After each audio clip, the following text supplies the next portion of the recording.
ഇന്നത്തെ flowers top singer എപ്പിസോഡിൽ വിവിധ റൗണ്ടുകളിലായി കുഞ്ഞു താരങ്ങൾ അവതരിപ്പിച്ച മനോഹരമായ പാട്ടുകളും അവർ നേടിയ മാർക്കുകളും ഇപ്പോൾ നമുക്ക് ഒരുമിച്ച് കണ്ടു നോക്കാം.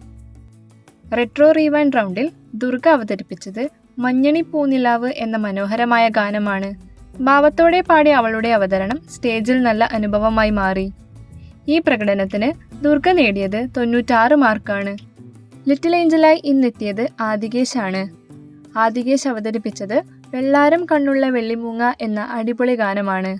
ആദികേശിന്റെ ക്യൂട്ട് പ്രകടനം സ്റ്റേജ് മുഴുവൻ സന്തോഷത്താൽ നിറഞ്ഞു. ആദികേശിന് മധുരമഴയാണ് ജഡ്ജസ് നൽകിയത്. സെലിബ്രേഷൻ റൗണ്ടിൽ അക്കൈത്തി പാടിയത് മഴവില്ലാടും എന്ന ഊർജം നിറഞ്ഞ ഗാനമാണ്. അക്കൈത്തിയുടെ ആവേശപൂർണമായ അവതരണം സ്റ്റേജിനെ ഉത്സവമാക്കി. ഈ പ്രകടനത്തിന് അക്കൈത്തി നേടിയത് 96.75 മാർക്കാണ്. മെലഡി റൗണ്ടിൽ ദിയ അവതരിപ്പിച്ചത് നീലക്കുറിഞ്ഞികൾ പൂക്കുന്ന എന്ന മനോഹരമായ ഗാനമാണ്.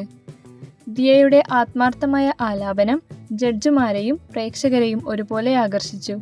ഈ മികച്ച പ്രകടനത്തിന് ദിയ നേടിയത് 98.5 മാർക്കാണ്. ഇന്നത്തെ പെർഫോമർ ഓഫ് ദ ഡേയും ദിയക്കുട്ടി തന്നെയാണ്.